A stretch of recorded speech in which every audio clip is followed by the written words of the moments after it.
How you doing, YouTubers? It's Fatboy Slim 10.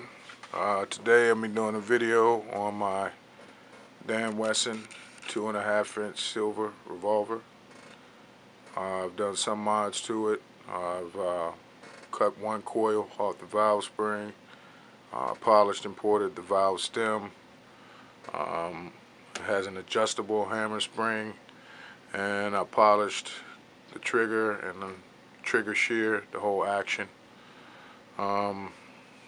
Manufacturer specs is about 320 FPS.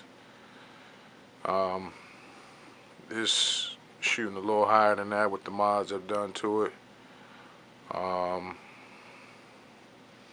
going to do 6 shots over the CHRONY, and let's see what we get. I like the gun, it has nice weight to it, nice finish, real heavy weight to it, real nice solid gun. Everything is just like you would have on the real revolver. You got your safety, cylinder release. It's a real nice replica. With the mods I've done to it, there's only so much power you're going to get because it's just a 2.5-inch.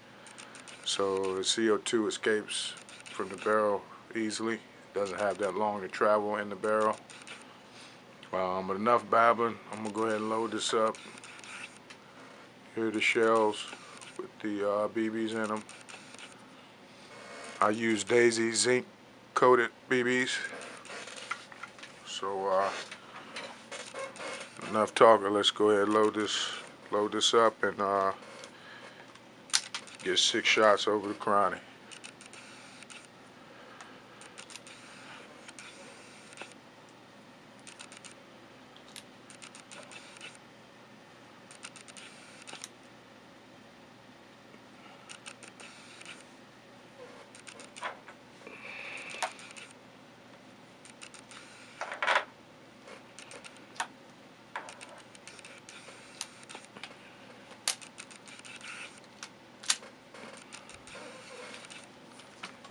Alright, here we go with the first shots. I got my CHRONY set up over here. And let's get some shots over the CHRONY, see what we get. First shot.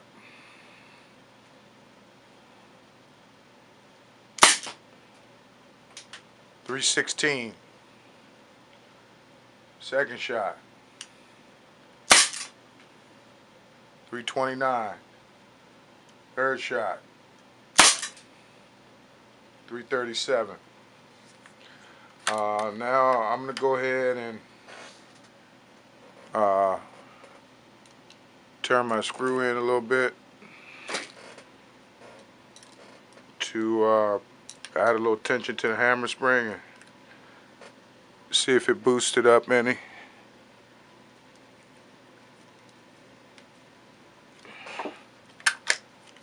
Alright, this will be the 4th shot.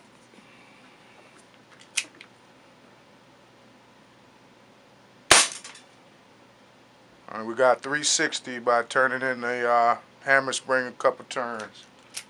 Let's do 5th shot. 363. 6th and final shot.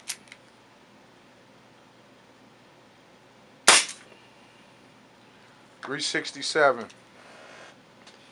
If you do this mod, you don't want to leave your tension in the hammer spring, so unscrew it when you're done and relieve the tension off of the hammer spring, because it'll make your hammer spring weak if you leave it tensioned. There you have it. Dan Wesson 2.5-inch silver revolver with some mods, and 367 on the CHRONY was the highest. Hope it was helpful. Thanks for watching. Dan Wesson.